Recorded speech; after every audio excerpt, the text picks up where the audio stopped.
Hi, everybody. 7:30. Welcome to the CBS News Minnesota Morning Update. I'm Jason DeRusha. It's Thursday. Had a great night last night. The weather was so nice. I was out watching my 14-year-old play soccer in Watertown. Let me tell you, Watertown Mayer High School, they have a beautiful new football field, and they were using that as a soccer field, and met some parents from Watertown, met a woman who was on the school board. Head of the school board, and it was terrific. So a great night out there. We won. It's fine. No, it's not about winning. It's about winning. Let's talk about the weather. We've got sort of a repeat of yesterday. And look at that sunset time. Riley put that in there in our next weather forecast. Almost 9 o'clock for the sunset tonight. That's cool, isn't it? We'll be kissing 80 degrees today. Will we get there? You know, I believe in us. I really do. I feel good about it. I think we can do it. So enjoy. Sunny, warm, pretty darn good. Nice day today.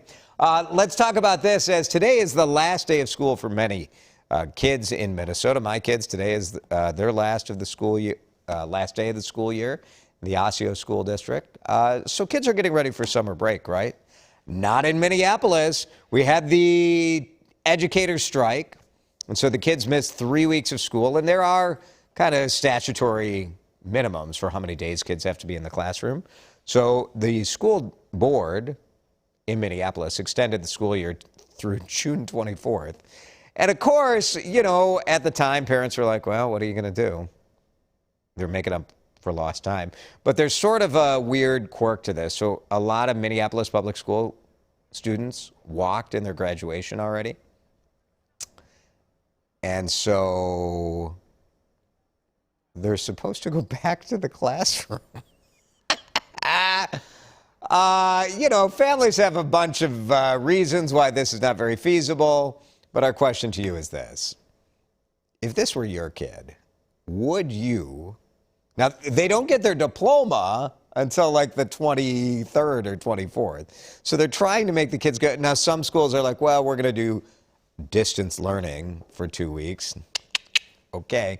Some schools are like, no, I guess we'll be in the classroom. So they're trying to work it out. But if this were your kid, would you make that kid go to school?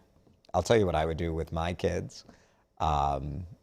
It's sort of grade dependent for me. So weigh in. I'm curious what your move would be. 2 extra weeks. A lot of families already have vacations planned, but they've known about this since like around spring break, right? So they've known this for a while. I don't know. I'm super curious what you would do and how fun it would be to be the one kid with a mean parent sitting in the classroom for the next 2 weeks while all your buddies are out having fun. Let's get you up to date on some of the news headlines that we're watching today. And the biggest story for sure will be tonight. Well, I don't know if I want to call it a bipartisan committee. There are 2 Republicans on it.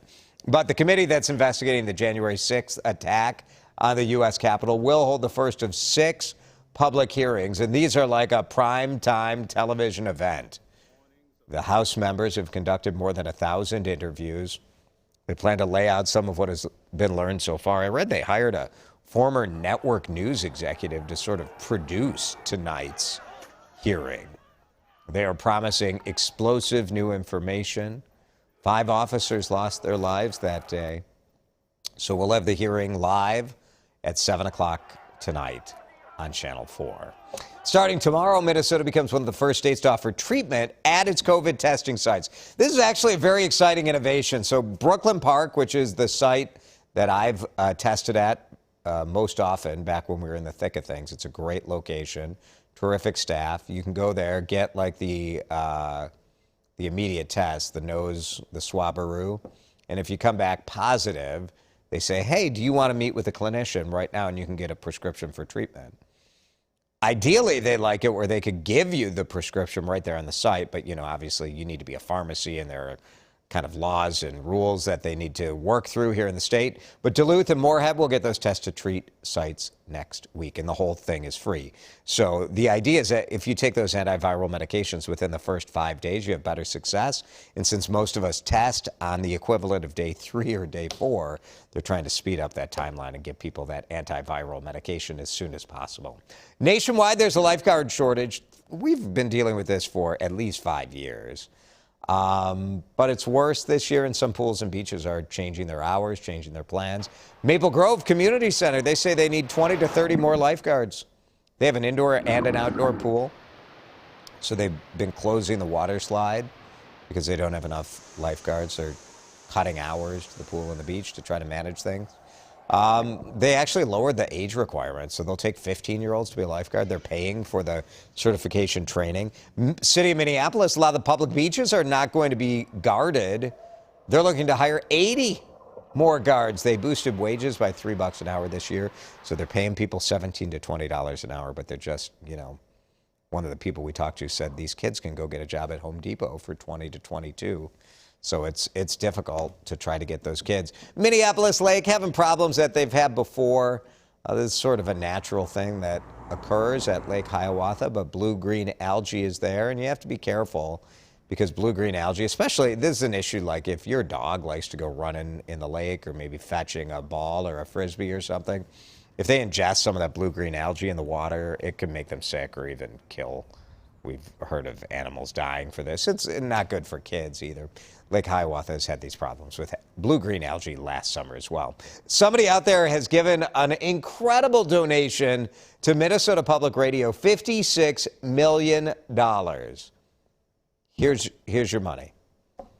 Donor is choosing to remain anonymous, and it is the largest NPR has ever received. Star Tribune reporting on this today, but NPR sent out information about it yesterday too, so I can confirm the Star Tribune reporting. It's all going towards NPR's classical music network. So that's pretty cool. New technology. Keeping classical music alive.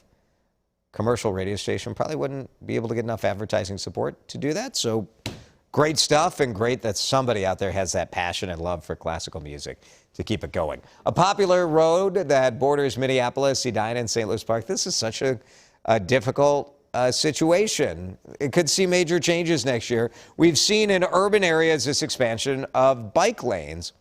And I'm a cyclist. I love having a protected bike lane, an easy path on a major street like France. So between 44th and Excelsior, this is a big stretch. Light rail will run in this St. Louis Park area. So this bike corridor is a big deal. But a lot of people live on France Avenue in this area. And at 44th is sort of a commercial corridor.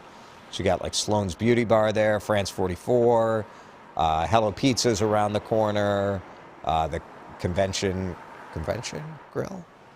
Yeah, so there's a nice little store there called Fox Glove Mark, Fox something, I don't know. Anyway, if they take away all the parking, there's nowhere to park. Some cyclists, though, even say like, well, we're not even so sure that even with bike lanes that we really want to be riding down France. Why would you want to bicycle on a busy street when you can go one block over on either side and you're going to have a quiet street with very little traffic and very little risk? If I invite friends over, they say, where should we park? I'm like, I don't know, wherever you can find, because they can't park in front of my house anymore. Yeah, this is just a proposal phase. This is Hennepin County. They are in charge of this road. They're going to have, you know how this goes. They'll have 1 million hearings, 1 million neighborhood proposals, get some feedback from people in the area. You can give your input right now on the county website. We have a link to that at WCCO.com. I love when there's a new baby animal at one of our zoos. They invite us to vote. And the choices are always, here's the name of whatever country the animal is native to, which is kind of cool. Or here is this kind of long, involved story. And so Como Zoo last week had a vote for the new baby zebra. And there were two choices that both got 25%, and Aurora got 50%. That's a landslide.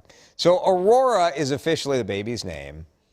And of course, it is a nod to Minnesota's new women's soccer team. And we are not only doing this story as a way to remind you that CBS News Minnesota is the home for Aurora FC coverage. Woo! We love you, Aurora! And conveniently, tomorrow there is a live stream of the Aurora's home match against Chicago City.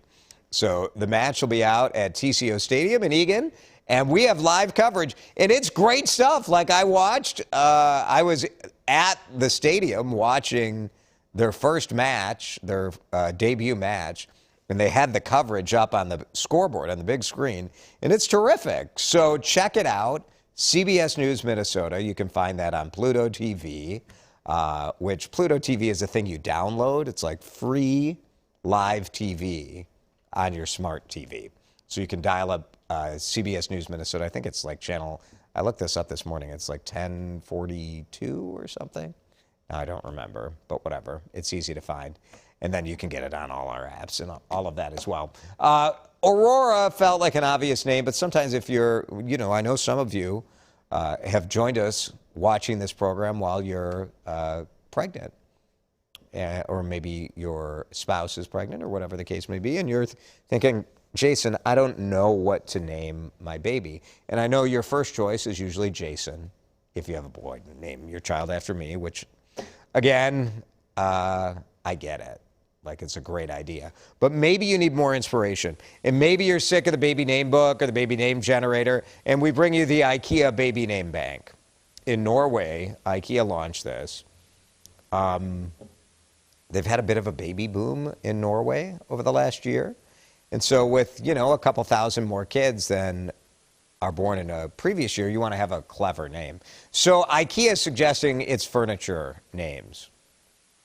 IKEA's named its furniture sort of Swedish name since 1948. So you've got some popular names on the list, like Carl, Lars, and then some more weird like furniture names like Moali, Amadeus, Majbrit, Skar, Blurg, Fargen, Nurgen, all of those kind of names as well. So IKEA baby name bag. Pretty funny. All right, let's get back to our talker today. We're talking about, would you force your kid to go to school for 2 extra weeks after graduation? Minneapolis Public Schools extending their school year because of the educators' strike. Pam says, I think the families would have known their kids would have to go longer. Yeah, I think that's probably true.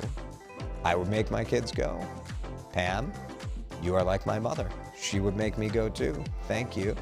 Here's Suzanne. If my kid had all class assignments and final test completed in all the class, I say set them seniors free. Suzanne, there is 0% that I would make my senior, after they had walked for their graduation, go back to school for 2 weeks. No way. No way. Thanks, Suzanne. And that, I guess it depends. If they're holding their diplomas where they said they can't graduate unless they attend, that makes it a bit different. But otherwise, no, they graduated. It's just plain stupid to do it the senior class. Annette, it is plain stupid. Thank you.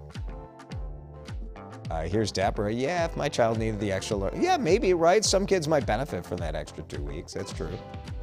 If they're behind on the level of where they should be, maybe you send them in. Thanks, Deborah. That makes sense. Becca, unless they still have a final exam or something else that can affect them getting their diploma, I would not make them go. I mean, they're just going to be watching movies, right? Like, it's just going to be, I don't know. I do have bad news for my younger kids, though. I would make them go to school. Seniors, no way. Come on. Make your kid go to... Think of how embarrassing it is if you're the one kid in class. You're like, I have the lamest parents ever. It's an awkward situation. You understand all the way around why they extended the school year, but the practical reality here is no one's going to school. Thanks for watching. Congrats if today is your last day of the school year. To the kids and the parents, you made it. And have a great day. Enjoy the beautiful weather today. And I'll be here tomorrow morning. Why not? And so I hope you will be here too.